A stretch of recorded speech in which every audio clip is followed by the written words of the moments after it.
স্রষ্টার মৃত্যু নাই, সৃষ্টির মৃত্যু আছে, ঠিক কি না? খালি মানুষ নয়, দানব কীট পতঙ্গ যা আছে দুনিয়ার মধ্যে সবারই মৃত্যুর বেলা পান করতে হবে। মৃত্যু নাই আমার স্রষ্টার, মৃত্যু আছে সৃষ্টির। এই সৃষ্টি বলে যা কিছু আছে সবই শেষ হয়ে যাবে রে মুসলমান। আপনি শুধু নয়, ফেরেশতা কুল শেষ হয়ে যাবে, জিন কুল শেষ হয়ে যাবে, দানব কুল শেষ হয়ে যাবে, মানব কুল শেষ হয়ে যাবে। যেদিন কিচ্ছু থাকবে না রে মন, শুই না নাও আজকে। তাই এত বাড়াবাড়ি, এত মস্তানি রে মুসলমান। শোনো, একটা কথা মনে রাখবা সদা সর্বদাই, কারণ আগামী দিন সূর্য উদয় হবে আপনার জীবনে, হতেও পারে নাও পারে। একবার অন্ধকারে শুয়ে একবার বলবা আল্লাহ। ওই আল্লামা কুতুবী রাহমাতুল্লাহ বয়ান করে দুনিয়ার মানুষ শোনো, যদি কোন বান্দা আসমান থেকে জমিন পর্যন্ত গুনাহ করে গো, কবরের কথা মনে করিয়া জাহান্নামের ভয়ে বান্দা যখন খাস তওবা করে আল্লাহ বলে ডাক দেয়, ওই বান্দার জিন্দেগির গুনাহগুলো আমার আল্লাহ মাফ করে দেয়। কারণ কিয়ামত পর্যন্ত আর নবী আসবে না, কিয়ামত পর্যন্ত তওবার দরজা খোলা। এই জন্য আমরা বেশি বেশি তওবা করব, বেশি বেশি আল্লাহর দরবারে কান বজরে বলেন ঠিক কি না? এ বন্ধু, 2 নাম্বার বিপদ হলো কবর, 1 নাম্বার হলো মরণ। মরণের কোন আপটুড আলোচনা হয় না, মরণের কোন আপটুড আলোচনা হয় না। মরণ হবে হয় আপনার হাফিন কাশি নাই, জন্ডিস হয়ে নাই, পেট ব্যথা হয়ে নাই, গ্যাস্ট্রিক হয়ে নাই, ভালো মানুষ নাই আমাদের মধ্যে নাই, ঘুমের মধ্যে। মরণ তো মরণই, জোরে জোরে বলেন ঠিক কি নাই? মরার বিকল্প কিছু আসেনি, কথা কন আসেনি। পালাবে কোথায়? পালানোর জায়গা নাই। আজরাইলেরও জানটা দেওয়া লাগবে, নিজের রুহটা নিজের হাত দিয়ে দেওয়া লাগবে, কারণ তাকেও ছাড় দেবে না আমার আল্লাহ। সেদিন থাকবে শুধু আমার আল্লাহ। ও দুনিয়ার মানুষ শুনে নাও, আর 2টা জায়গা প্রস্তুতি করে রাখছে, একটা হলো ঈমানদারদের জন্য, একটা হলো কাফের বেঈমানদের জন্য। আল্লাহ বলেন উইদ্দাতুল কাফিরিন, আর কাফের বেঈমান মুনাফিকদের জন্য প্রস্তুতি আছে 7টা জাহান্নাম। কিরা কিরা যাবেন একটু হাত ধরে তুলে দেখান। জাহান্নামে যাবেন, যাবেন জাহান্নামে? কয়টা? কথা বলেন কয়টা? 7টা জাহান্নাম প্রস্তুতি রাখছে কাদের জন্য? কাফেরদের জন্য, মুশরিকদের জন্য, মুনাফিকদের জন্য। আর ঈমানদারদের জন্য 8টা জান্নাত প্রস্তুতি করে রাখছে। আমরা যেতে চাই জান্নাতে, জোরে বলেন মারহাবা। আরো জোরে বলেন মারহাবা। এ যুবক, দিলের কান্ডা লাগা শোনো, দ্বিতীয় বিপদ হলো মানুষের কবর। কবর বলতে বোঝায় মানুষের মরণের পর থেকে শুরু করে কিয়ামত পর্যন্ত জগৎটাকে বলা হয় কবরের জগৎ। আমার বাবারা আমার লক্ষ্য করে শুনবেন, কারণ অনেকে যারা আগুনে পুড়ে মারা গেল তাদের কবর কোথায়? যখন বলবেন হুজুর কবর তো বল, এটা বলা হয় যারা পানিতে পুড়ে মারা গেল তাদের কবর কোথায়? যাদের হাঙ্গর কুমিরে খাইল তাদের কবর কোথায়? কবর বলতে বোঝায় মানুষের মৃত্যুর পর থেকে শুরু করে কিয়ামত পর্যন্ত জগৎটাকে বলা হয় কবরের জগৎ। রে বাবা, এই কবরের জগৎ দুনিয়া ধরে ফেলেছে। এই জন্য একটা কথা আমার মনে পড়ে গেল, নবী বলছে বালহা খেলাফ, এই দুনিয়াটা হলো পচা দুর্গন্ধ মরি। মানুষের চরিত্র হলো কুকুরের চরিত্র, কুকুর যেমন মরি পাইলে খুশি হয়, সে জামানার মানুষগুলো দুনিয়ার সম্পদ পাইলে খুশি হবে। এই দুনিয়ার মুসলমান গভীর মনোযোগ, আমরা সুন্দরী পুজুরি হয়ে গেছি। আমরা দুনিয়ারে এমন ভাবে ধরেছি রে, দুনিয়াকে ছাড়তে চাই না। এই দুনিয়া কিন্তু এমন নিষ্ঠুর পৃথিবী, পচা গলা কিচ্ছু বাদ রাখবে না, সবই গ্রহণ করবে। তবে দুনিয়ার মায়ায় পড়িয়া যতই তুমি মুসলমান মায়ায় পড়ে থাকো, তোমারে খাতির করবে না, তোমাকেও গিরাস করবে। সুতরাং এই দুনিয়ার মায়া ছেড়ে দাও, আল্লাহর গোলাম হয়ে যাও। জোরে বলেন ঠিক কিনা? আর জোরে জোরে চিল্লায় বলা যাবে না ঠিক কিনা? এ মুসলমান, 2 নাম্বার হলো কবর। এই কবরে যেদিন আপনাকে আমাকে শোয়াইবে রে মুসলমান, একজন ফেরেশতা আসবে, তার নাম হলো নুমান ফেরেশতা। আমরা জানি কবরের ভিতরে আসে কোন ফেরেশতা? যে ফেরেশতা সে মুনকার নেকি কবরে আসে না রে মুসলমান না, উনি আসবে। ওনার পরে সিরিয়াল আপনার রূহটা দিছে আল্লাহ রাব্বুল আলামিন রূহটা দিবেন। এই রূহটা ছিনিয়ে নিবে কে? আজরাইল আলাইহিস সালাম। আজরাইল যখন জানটা নিয়ে যাবে, আপনাকে গোসল করাইয়া, আপনাকে কাফন পরাইয়া, দাফন করানোর পর জানাজা নামাজ পড়াইয়া যখন দাফন করাবে, ওই কবরের সর্বপ্রথম একজন ফেরেশতা আসবে, তার নাম হলো নুমান ফেরেশতা রে মুসলমান। আর এই মরার আগ দিয়া 4 জন ফেরেশতা আসবে। একজন ফেরেশতা যখন রূহটা নিয়ে চলে যাবে রে আজরাইল ডাকতে বলবে, রুহুল আমিন কত মস্তান ছিলাস, কি তোর মস্তানি কই? জানাইবে তুমি এত টাকাওয়ালা ছিলা, এত বাড়িওয়ালা ছিলা, আজকে তোমার সম্পদ কোথায়? যখন রুহটা বিদায়ের পরে গোসল করাবে রে দেখতে বলবে, রুহুল আমিন কত মস্তানি করতা, আজকে ক্ষমতা নাই রে, পড়ে আছো ঘরের কোণে পড়ে আসো। যখন কাপনের কাপড় পরাবে রে মুসলমান, ওই কাপনের কাপড় পরায়া যখন খাটে চড়াইয়া নিয়ে যাবে, বলবে বান্দা এমন কোন ক্ষমতা তোর নাই, আজকে তুই পরের কাঁধে উঠেছিস রে বান্দা। যখন কবরে নামায়া দিবে, আর একজন ফেরেশতা বলবে, আজকে একাকার, তুমি একাকার, তুমি একাকার। ও বন্ধু, নুমান ফেরেশতা যে ডাক দুটাইবে না, বান্দা ওঠো। দুটি কাগজ থাকবে নুমান ফেরেশতার হাতের মধ্যে, 2 টুকরা কাগজ থাকবে। এক টুকরা কাগজের মধ্যে থাকবে নেক আমল, আর একটার মধ্যে থাকবে বদ আমল। এবার নেক আমলটা আগে দিবে, বান্দাই নাও কাগজটা নাও। উনি নিয়ে দেখবে হাতের মধ্যে কত রাকাত নামাজ পড়েছি, কতটা ভালো কাজ করেছি, কত জায়গা দান ধ্যান করেছি, কোন মাদ্রাসায় দান ধ্যান করেছি, কোথায় আল্লাহর দ্বীনের কাজ করেছি, ভালো কর্ম করেছি। ও বান্দা দেখে বড় আনন্দিত হয়ে যাবে। নুমান ফেরেশতা ডাকতে বলে, বান্দা লিখে দাও, তোমার আমলনামাটা লিখে দাও। বান্দা বলবে, আমি লিখবো কেমন করে, আমার কাছে তো কোনো কলম নাই রে।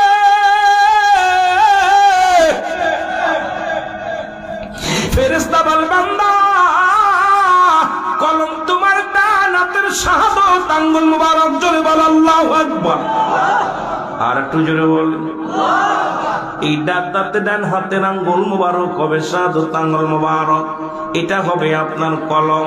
এই হাতে কত গাঁজা ধরছো, কত মদ ধরেছো, কত না এই হাতে ঘুষের টাকা ধরে গুনেছ, এই হাতে কত সুদের টাকা গুনেছ, এই হাতে কত হারাম জিনিস ভক্ষণ করেছ।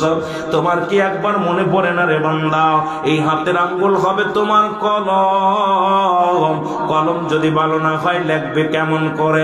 এই জন্য হাতটারে পবিত্র রাখবারে মুসলমান শুনে নাও। এই কলম পায়া বান্দা ডাকতে বলবে, আমি কলম পাইলাম, এখন কালি পাবো কই, আমার কলমে তো কালি নাই। ডাকতে বলবে, বান্দা তোমার মুখের থুতো মুবারক হলো কালি। ও বাবারা শুনে নাও, কুমিল্লার বাবারা শুনে নাও, এর মুখের থুতো মুবারক হবে কালি। তোদের পায়ে ধরে বলে যাই, কালের মধ্যে ঘুষের টাকা দিস না, সুদের টাকা খাস না, এর মধ্যে হারাম ঢুকাস না, বিড়ি খাস না, গাঁজা খাস না, মদ খাস না। তোদের পায়ে ধরে যায়, তোদের হাতে ধরে যায়, বলে যুবক রে এই মুখটা তোরে পবিত্র রাখছে আমার আল্লাহ। মায়ের গর্ভে যখন ছিলি, মায়ের নাভির সনে তোর নাভিটা জুড়াইয়া দিছে, কারণ এই মুখটা আল্লাহর জিকির করবি, এই মুখতে কোরআন পড়বি, এই মুখতে নবীর দুরূদ পড়বি, এই মুখতে প্রশংসা করবি আমার আল্লাহ। এই জন্য এই মুখটার মধ্যে আল্লাহ কুরক্ত দেন নাই, হারাম জিনিস খাওয়ার নাই।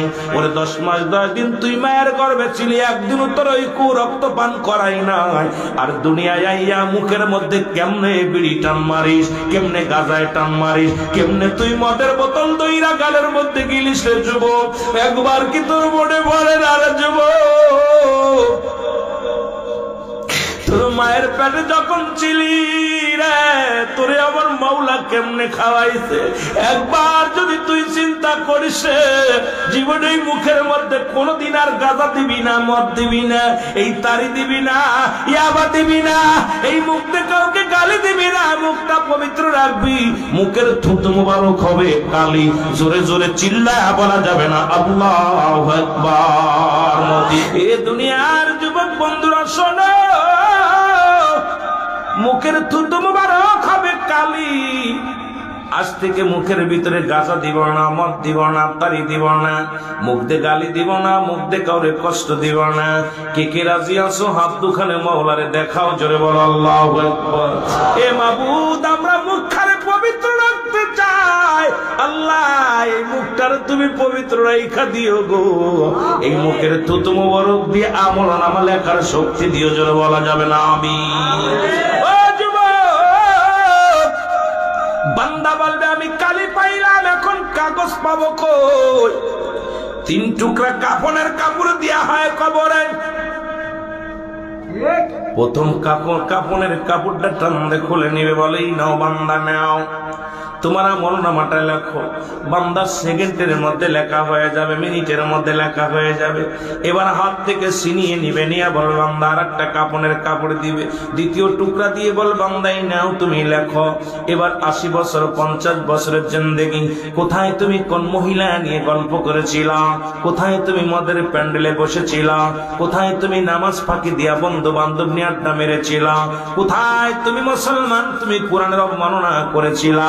আজকে দেখলাম ওরে ভারতের মধ্যে এক নাস্তিক কোরআন পাতা ছিঁড়ে ছিঁড়ে মুসলমান টান্দে টান্দে সেরার পায় মুসলমানদের বেইজ্জতি করে। আরে মুসলমান, এখন দুনিয়ার মধ্যে এরকম ফিরাউন নমরুদ কারণ আল্লাহ ক্ষমতা দিয়েছিল রে, ভুলে যাস না, তাদের কল্লা সাইজ করেছে, জোরে বলেন ঠিক কিনা? ওই ক্ষুদ্র মশা দিয়া নমরুদ বাহিনী শেষ করেছে। তোরে সাইজ করতে সময় লাগবে না।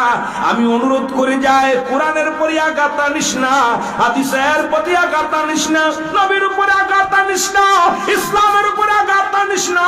আল্লাহ রাব্বুল আমিন সহ্য করবে না। যেদিন ধরবে তোরে আর রিস্তার থাকবে না। জোরে জোরে চিল্লায় বলো ঠিক কিনা?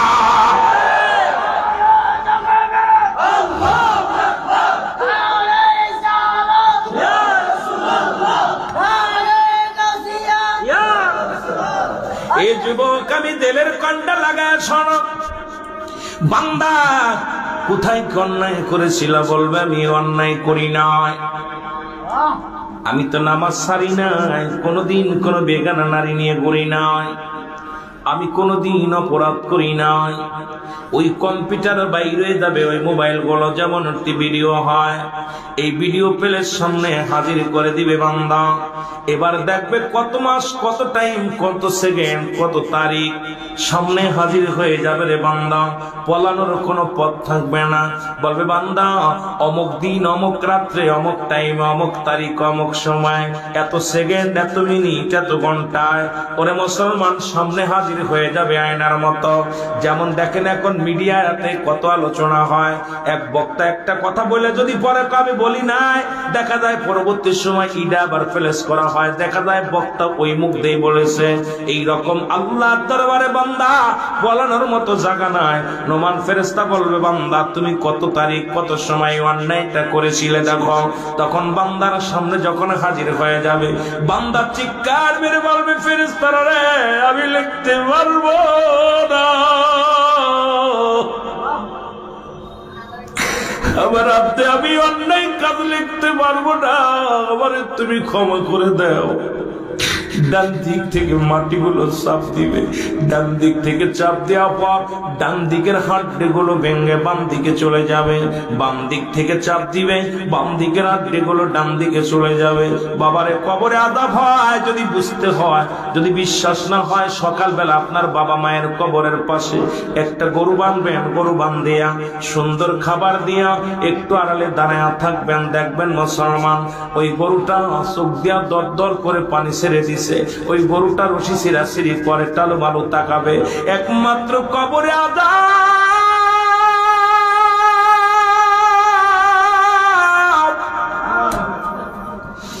আল্লাহ ওই কবরে আযাব একমাত্র মানুষ এবং দানব বুঝতে পারে না রে,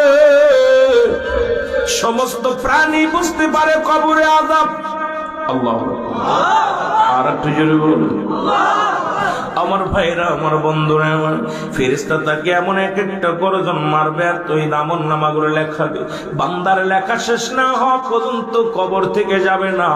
যখন লেখা হয়ে যাবে আপনার আমলনামাটা, অনেক বড় আলোচনা এটা নিয়ে পড়ে থাকলে ঘন্টা 2 আলোচনা করা লাগবে, আপনাদের লস হবে রে বাবা।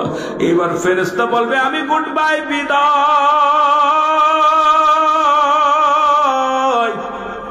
ও বান্দা, আল্লাহর বান্দা, তুমি 40 বছরের জিন্দেগি পাইয়া, 50 বছরের জিন্দেগি পাইয়া এত অন্যায় করেছো, একটু পরে তোমার কবরে এমন কার নেকির ফেরেশতা আইবো, তোমার আমলনামা দেখিয়া তোমার বিচার হবে রে মুসলমান। শোনো, নুমান ফেরেশতা বিদায়ের পরে চলে আসবে, কবরে আসবে মুসলমান মুনকার নেকির আসবে।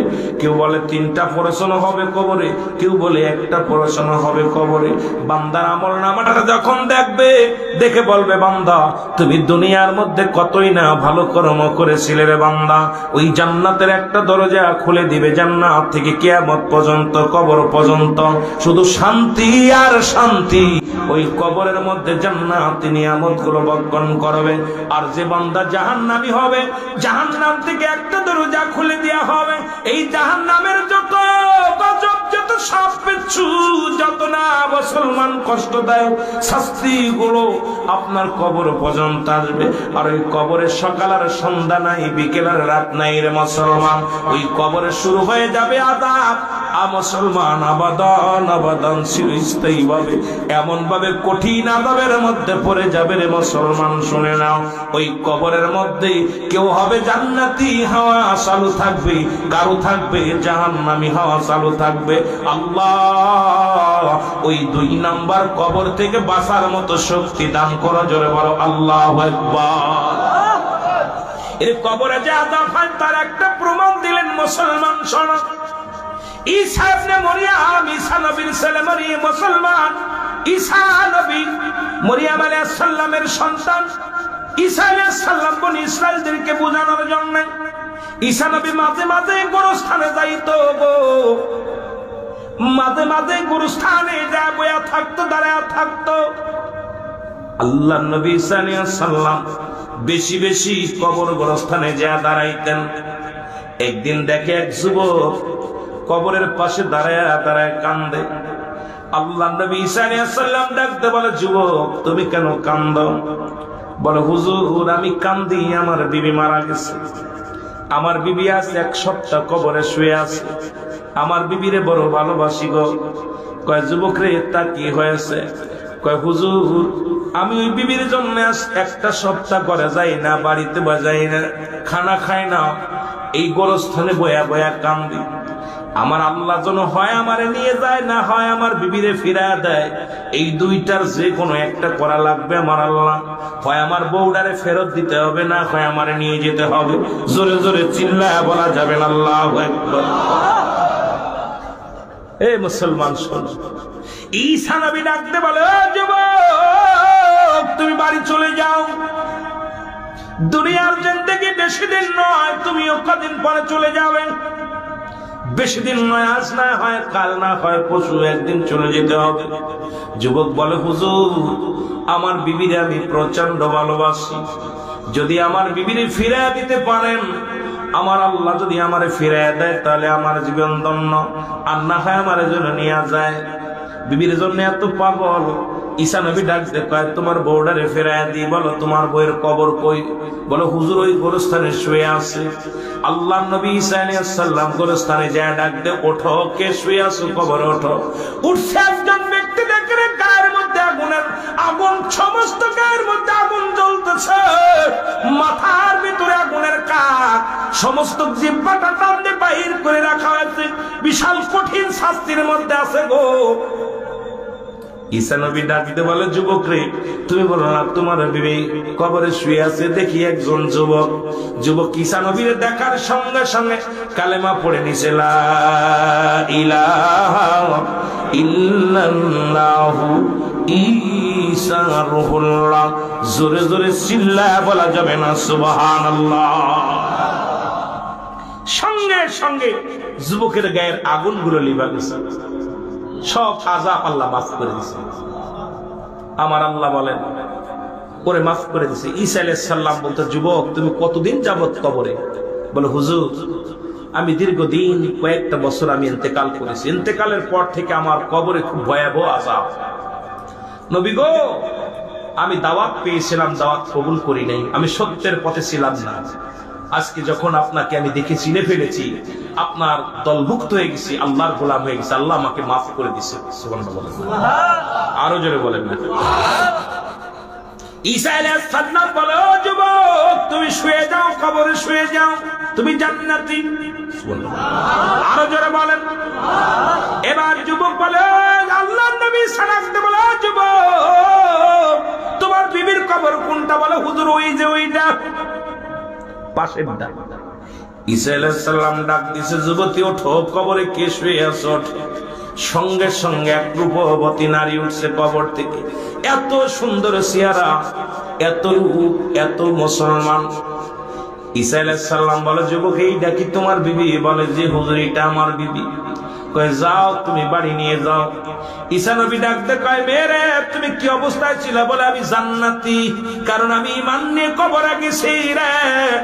আমি আল্লাহর নবী সার প্রতি ঈমান ছিল, মাওলার প্রতি ঈমান ছিল। আমার আল্লাহ আমাকে ইন্তেকালের পরে আমার জান্নাতি বানায় দিছে। জোরে বলা যাবে আর একটু জোরে বল। এই জন্য আমার রূপ জৈবন আল্লাহর ফিরাইয়া দিছে। জোরে বলা যাবে না মারহাবা। কয়, যুবতী রে, যুবক রে, তোমার বউটা নিয়ে বাড়ি যাও। বউ নিয়ে বাড়ি চলে গেছে বনি ইসরায়েলদেরকে বোঝানোর জন্য, কথাটা আসছে সুন্দর বিষয় নিয়ে। এবার বাড়ি যাওয়ার পর স্বামী ডাকতে কয়, ও বিবি তোমার জন্য পাগল ছিলাম, একটা সপ্তাহ ঘুমাই নাই, একটু ঘুমায়নি। বিবি যখন বিবির উরুতের পর মাথা দিয়ে মুসলমান যুবক ঘুমায়া গেছে, ঘুমানোর পর ওই রাস্তা দিয়ে যাইতেছিল এক রাজকুমার, ওই রাজ্যের রাজকুমার সুন্দরী নারীকে দেখিয়া ঘোড়া নিয়ে প্রবেশ করলেন নারীর কাছে, যে ডাকতে বলে, মেয়ে ও মেয়ে রাজকুমারের প্রেমে পড়ে গেছে। জোরে জোরে বল আল্লাহু আকবার। মেয়েটা কি করলেন? স্বামীর মাথা নিচাই রেখে রাজকুমার হাত ধরে রাজমহলে চলে গেছে। রাজকুমারের ঘুম ভেঙে গেছে। ঘুম ভাঙা পর মুসলমান তাকায় দেখে বউ নেই। পাগলের মতো খুঁজতে লাগলো, কোথাও বউ পায় না। ফিরে এসে দেখে ঘোড়ার পায়ের ছাপ। ঘোড়ার পায়ের ছাপ দেখিয়া আর বুঝতে বাকি নাই, কোনো ব্যক্তি ঘোড়া নিয়ে রাজমহল নিয়ে কোথায় এসেছিল, ঘরে এসেছিল, এখান থেকে বিবিরে নিয়ে গেছে। এবার ঘোড়ার পায়ের ছাপ দেখতে দেখতে রাজমহলে গেছে, যায় দেখে রে মুসলমান রাজকুমারের রঙ্গনেলায় মিলে আছে মুসলমান বিবি, রং তামাশার মধ্যে আছে। দূর থেকে যুবক ডাক দে বলে, বিবি তুমি আমার বিবি, এখানে কেন?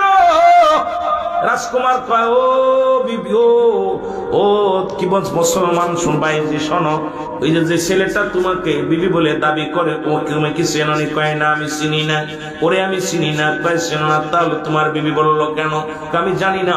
তখন রাজকুমার নিজের হাত থেকে তরবারি বাইর করে যুবককে কতল করলেন। এ মুসলমান শুনে নাও, যুবককেও কতল করলেন, যুবতীকেও কতল করলেন। এ মুসলমান ইয়াদারা আমার বনি ইসরায়েলদেরকে বুঝাইলেন, ঈসা আলাইহিস সালাম বনি ইসরায়েলদের বুঝাইলেন, দুনিয়ার মানুষ শোনো, এই দুনিয়াটা একটা সুন্দরী রমণী, এর প্রেমে আমরা পড়ে গেছি। যতই প্রেমে পড়েছি, দুনিয়া ধরেছি, কিন্তু এর পরিণাম কিন্তু জাহান্নাম। জোরে বলেন ঠিক কিনা? দ্বারা প্রমাণ করা দিছে দুনিয়াতে একটা সুন্দরী মহিলা, এটা দ্বারা প্রমাণ করে দিছে তারা দুনিয়ার মুখাপেক্ষী হয়ে যাবে, দুনিয়ার জন্য নামাজ ছেড়ে দিবে, দুনিয়ার জন্য রোজা ছেড়ে দিবে, দুনিয়ার জন্য বাবা মা ছেড়ে দিবে, এই দুনিয়ার প্রেমের জন্য সুদ ঘুষ ধরবে। এ মুসলমান বনি ইসরায়েলদেরকে বুঝাইলেন, ঈসা আলাইহিস সালাম দুনিয়ার মানুষ শোনো, দুনিয়া ছেড়ে দাও, এই দুনিয়ার মোহে যে পড়ে যাবে, সুন্দরী মোহে পড়ে যাবে, এই দুনিয়াকে রাত দুইটায় হারায় ফেলবে। জোরে জোরে চিল্লায় বলা যাবে না আল্লাহু আকবার। মহব্বতের সঙ্গে দুরূদ শরীফ পড়েন আল্লাহুম্মা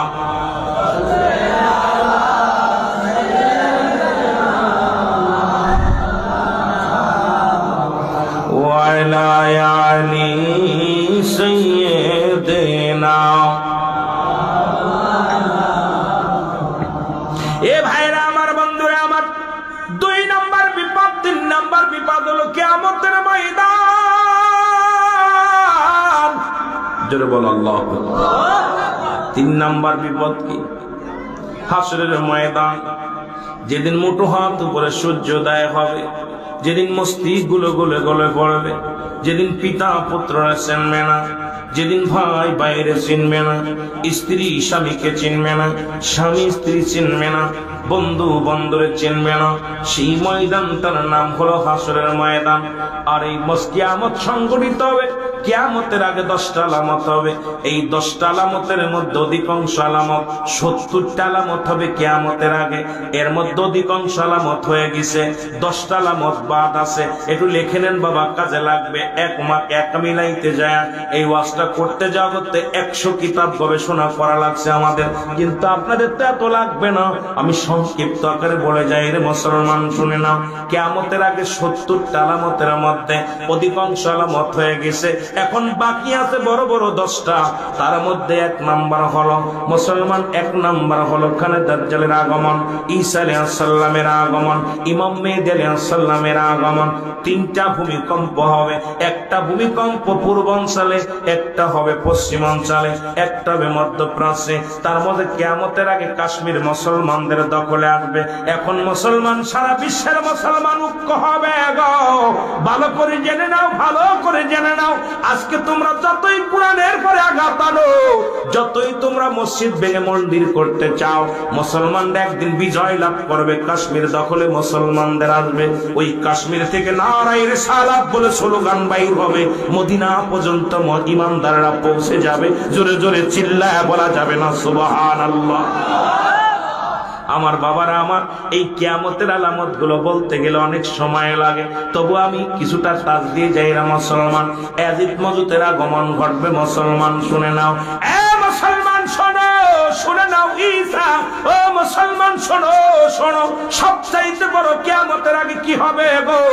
কিয়ামতের আগে যখন ইমাম মেহেদী আলাইহিস সালাম আগমন ঘটবে, ইমাম মেহেদী আলাইহিস সালামের বাবার নাম থাকবে আব্দুল্লাহ, মার নাম থাকবে আমেনা। আজকে ইমাম মেহেদীর আমরা চিনে নেই। বাংলাদেশে অনেক ভণ্ড ইমাম মেহেদী আগমন ঘটবে। আল্লাহর কসম করে বলি, বাংলাদেশে কোন ইমাম মেহেদী আসবে না। বাংলাদেশে যদি কোন পীর সাহেব ইমাম মেহেদী বলে দাবি করে, তাহলে 2টা জুতার বাড়ি মারলে আপনার নেকি হবে। কারণ ইমাম মেহেদীর কোথায় পরিচয় হবে, কি হবে? আমার নবীজি বইলা গেছে, জোরে বলা যাবেন আল্লাহু আকবার। কিন্তু আমার দেশে অলরেডি প্রায় 40-39 জন ভণ্ড ইমাম মেহেদী হবে, তার মধ্যে প্রায় অধিকাংশ হয়ে গেছে রে মুসলমান। আমার দেশে কয়েকজন পীর সাহেব ইমাম মেহেদী বলে দাবি করেছে। আমার দেশে যেমন পৃথিবীর মধ্যে 39 জন ভণ্ড নবীর আগমন ঘটবে, তাদের মধ্যে একজন ঘটেছিল ভারতের মধ্যে গোলাম আহমেদ মির্জা কাদিয়ানী, যিনি মুসলমান ইমাম আখিরি নবীর আখিরি নবী বলে দাবি করেন। বলে ওনার মৃত্যুটা কেমনে হয়েছে আপনারা জানেন? ওয়াজ করতে গেলে অনেক ওয়াজ চলে আসে রে বাবা। আমার ওয়াজ যেহেতু কবর আসর মিজান, এই জন্য ফুলসিরাতের ময়দানে যেতে হলে একটু সময় নিয়ে যাই রে।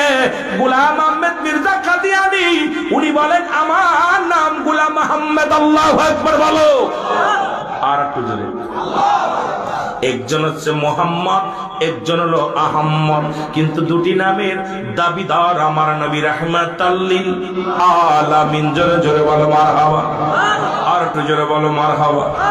এই গোলাম আহমেদ মির্জা কাদিয়ানী এখন আমার বাংলাদেশে অসংখ্য খবিসের আগমন করেছে গো। এই জন্য একটু বলে যায়, গোলাম আহমেদ মির্জা কাদিয়ানী উনি আল্লাহর নবী বলে দাবি করলেন। মুসলমান, তৎকালীন জামানায় উনি দাবি করলেন, আমি শেষ নবী, আমি শেষ পয়গম্বর। জোরে জোরে চিল্লায় বলেন আউযুবিল্লাহ। দাবি করলেন। তৎকালীন জামানার মধ্যে সবাই বুঝালেন, তোমরা পড়ো লা ইলাহা ইল্লাল্লাহু মুহাম্মাদুর রাসূলুল্লাহ। জোরে জোরে বলেন আউযুবিল্লাহ। কারণ অসংখ্য আমার এলাকার মধ্যে অলরেডি বেনাফল বন্দরের পাশ দিয়ে, গোগা দিয়া ও মুসলমান যশোর দিয়া, আপনাদের এই কুমিল্লার জমিনেও অলরেডি অসংখ্য গোলাম আহমেদ মির্জা কাদিয়ানীর উম্মত হয়ে গেছে রে মুসলমান। আপনার জমিনের মধ্যে আছে, আপনার মসজিদও আছে, বুঝতেছেন না? একে ধরায়া দিলে সব বুঝতে পারবেন। এই গোলাম আহমেদ নবী বলে দাবি করলেন, উনি বলেন আখির নবী আমি মানি, মুহাম্মদ নবী উনি আমার আগের নবী, আমি আহমদ আমি এর পরের নবী। নাউজুবিল্লাহ। খাতামুন নবী, আমার নবী শেষ। জোরে বলেন ঠিক কি? আরো জোরে। উনি বললেন আমি শেষ নবী। তবে তৎকালীন জামানায় একজন আল্লাহর মাহবুব বান্দা গো, নাম হলো চিল্লায় বলো মারহাবা। নাম কি? আরো জোরে। মুফতি আতাউল্লাহ। উনি বললেন তুমি যদি আমারে বুঝাইতে পারো তুমি আখেরি নবী, শেষ নবী, আমি আমার দলবল নিয়ে কালেমা পড়ে তোমার কাছে বায়াত গ্রহণ করব। তোমার নবী বলে মানবা। আতাউল্লাহ বিশাল একটা মিটিং রাখলেন, হাজার হাজার জনগণ আসলেন। জনগণ এসে যখন বসে গেছে গো,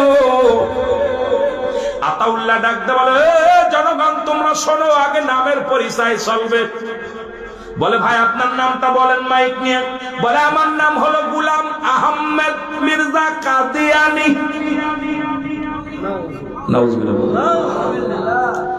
গোলাম আহমেদ মির্জা কাদিয়ানি। গোলাম আহমেদ যখনই বলছে ও মুসলমান, আতাউল্লাহ বুখারী কি বলে শুনে নেন। মুফতি আতাউল্লাহ বুখারী ডাকতে বলে আমার ভাইয়েরা শুনে নাও, আজকে ওনার নামের পরিচয় দিচ্ছে। ওনার নাম নাকি বলেছে শুনেছেন, মির্জা গোলাম মির্জা কাদিয়ানি। সুতরাং নামের আগে গোলাম আহমেদ বলছে, সুতরাং উনি আমার আল্লাহর গোলাম, উনি আহমেদের গোলাম, কোনদিন উনি নবী নয়। জোরে জোরে চিল্লায় বল আল্লাহু আকবার। গোলাম আহমেদ কই তাই নি? তাহলে ওটা আমার লকাব, আমার নামের আগে আমি লকাব কেটে দিলাম, আমার এখন হইলাম আহমেদ, শুধু আমার নবী বলে মাননি। কত বড় বাটপার! আমার কি নবী বলে মানো, আমি এখন আহমেদ গোলাম আহমেদ। সবাই কয়বার মানা যায় আপনার নবী বললেন। মুসলমান আতাউল্লাহ বুখারী ডাকতে কয় ভাইয়েরা দাঁড়ান, উনি যদি লকাব কাটে দিয়ে নবী হতে পারে, আমার নাম আতা, মুফতি আতাউল্লাহ। আতাউল্লাহ বুখারী, আমার নাম আতা, কেটে দিলাম, আমি হলাম আল্লাহ।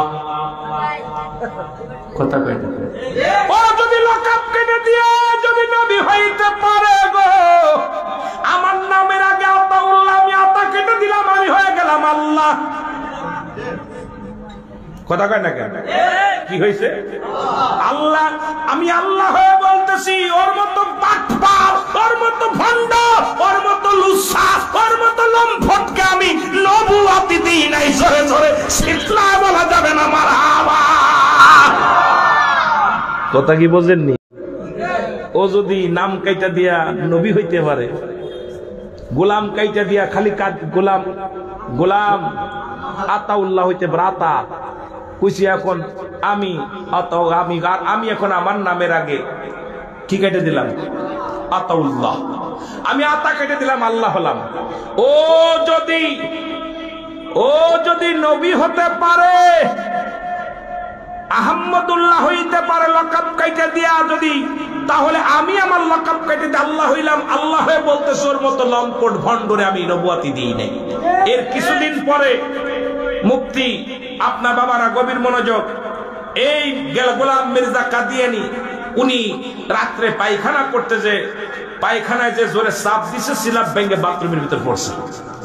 পইরা নবীর এমন মরণ হইছে, 3 দিন আর খুঁজে পায় না লোকজন, নবীরে খুঁজে পায় না, জেনবুতি নিয়ে গেছে।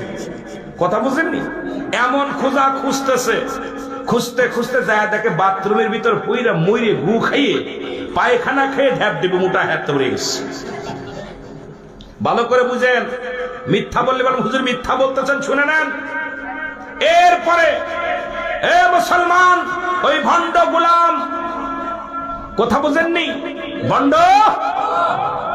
গোলাম কি করলেন? পায়খানার মধ্যে পড়া পর মুস নিয়ে আসে, ডোম নিয়ে আসে কাদেরকে? মেতরদের। ভাইয়া তাড়াতাড়ি উঠান, মানুষ জানিয়ে গেলে যে আল্লাহর মৃত্যু, নবীর মৃত্যু হয়েছে পায়খানাকে, যদি মানুষ জেনে যায় সর্বনাশ, তাড়াতাড়ি উঠান। মেতররা কয় আমরা মেতর আছি, দুঃখ নাই, কিন্তু এই বন্ডরে উঠায় বন্ড উপাধি নিতে রাজি নাই। আল্লাহু আকবার বলেন না? বন্ডরা কয় আমরা মেথর, দুঃখ নাই, কিন্তু এই বাটপার যিনি নবী দাবি করেছিল, শেষ নবী আহমদুল্লাহ, সুতরাং ও ভণ্ডকে যদি পায়খানার ভিতর থেকে উঠায়, তাহলে মানুষ আমাদের ভণ্ড বলবো, উঠানো যাবে না। আমার বাবারা, শেষ পরিণতি হলো ওই ভণ্ড নবীর মৃত্যু হলো পায়খানা খেয়ে। ওই দলের মানুষ এখন বাংলাদেশে অসংখ্য ঢুকে গেছে। ঢুকে এই কাদিয়ানি গ্রুপের লোকজন এখন তারা আমাদের মধ্যে কেউ আহলে খবিস, কেউ আহলে বয়েই অনেক নাম দিয়া আমাদের ভিতরে প্রবেশ করে তারা শুরু করেছে এখন আমার নবীর আখের নবী মানতে পারে না, আমার নবীর দুরুদ বাদ দিয়ে অন্য দুরুদ শুরু করেছে, আমার নবীর সম্মানকে বাদ দিয়ে অন্য নবীর সম্মান বাদ দিয়ে শুরু করেছে। অথচ নবী বলেন হায়াতি খায়রুল লাকুম, আমার হায়াতের জিন্দেগিটা আমার উম্মতের জন্য কল্যাণ স্বরূপ। জোরে জোরে চিল্লায় বলো মারহাবা, আরো জোরে বলো।